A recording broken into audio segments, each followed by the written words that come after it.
I play Mark Baum. He's a guy. He's sort of a conglomeration of different people in this world, and he's known for being a bit of a hothead, a bit of a loudmouth, sort of abrasive, but incredibly smart and incredibly intuitive. He's sort of an unlikely hero. He's a guy who has a very strong moral compass, and at the same time, he is immersed in this world that isn't necessarily ruled by moral compasses. And so I think he's tortured that way because he wants to do the right thing. He wants to, but he also understands the irony and the contradiction to it, which is hurtful for him because he wants to punish the people who he perceives of as doing the wrong thing, but at the same time, he knows he's going to benefit from that. So it's not completely altruistic, even though in his mind he believes it to be. There are essentially three separate groups, three separate teams that are looking to short the housing market. And he inadvertently gets this information based on, and this is true, based on a wrong number.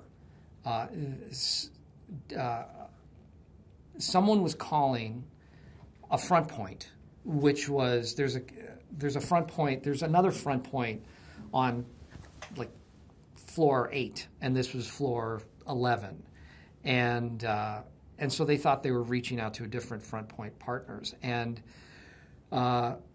so Baum gets this call and decides to follow up on it on a lark, just because, and it's out of his realm of expertise. This isn't, housing market. This is not not something that he deals with, but it piques his interest, and he and his team start to do some research and start to learn what they can about the housing market and the shorts and whether there is in fact a bubble and how much of a house of cards it is. There were so many people who were complicit. The ratings agencies, all of these major banks were either turning a blind eye or just looking at models that were either outdated or just didn't work in the first place, and were only put in place to give everyone a false sense of optimism. And you hear over and over, well, it's a housing market. The housing market has never failed in our history, so it's not going to now. No matter how bad it looks, no matter what people are saying. I mean, literally right up until the bottom fell out, people were saying this. It can't happen with the housing market. These guys bet against that. These guys bet against that prevailing wisdom that it just couldn't happen. Jared Venet is somebody who's all about his own self-interest. He cares about making his deal and having it work for him. And he doesn't seem to be very trustworthy. He's a bit too slick. And none of these guys trust him. And they're very, very skeptical of his pitch. But at the same time, Mark realizes, and he agrees, Mark knows that this isn't a guy who we would necessarily trust. But at the same time, he thinks he's telling the truth. He thinks that Jared Venet is onto something and that there is potentially a bubble. And they vet him. They do their due diligence and they figure out if there is a bubble or not, and they do their own research, and that's their job, and that's what they're really good at as a company, is they look under rocks. They go out in the field. They go into the housing market. They talk to real estate agents and mortgage brokers, and they get a sense. And the people who are buying multiple properties and multiple loans with absolutely no capital. And they get a sense of what's going on out there on a very grassroots level, and it turns out that everything that Venet is telling them is true.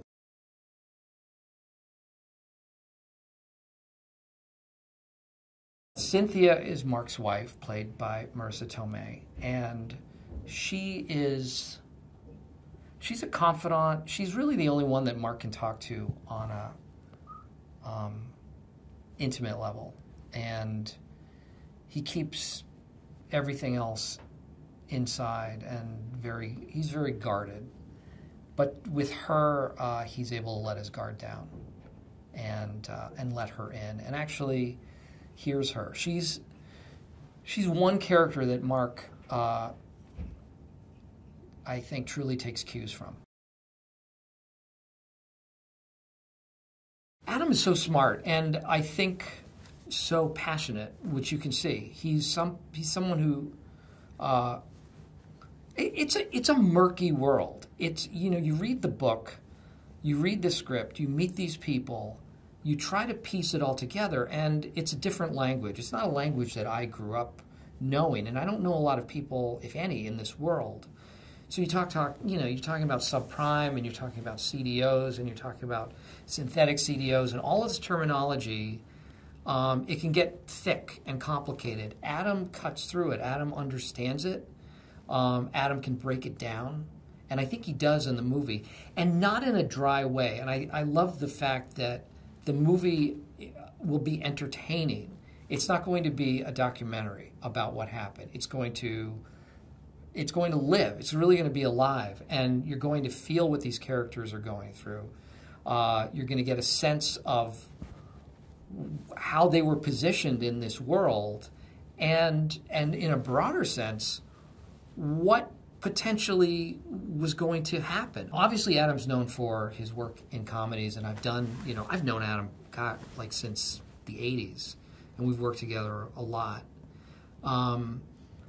But he's also a very thoughtful person, and very, very passionate, and committed to the story, to this world, and I really think he's a good storyteller.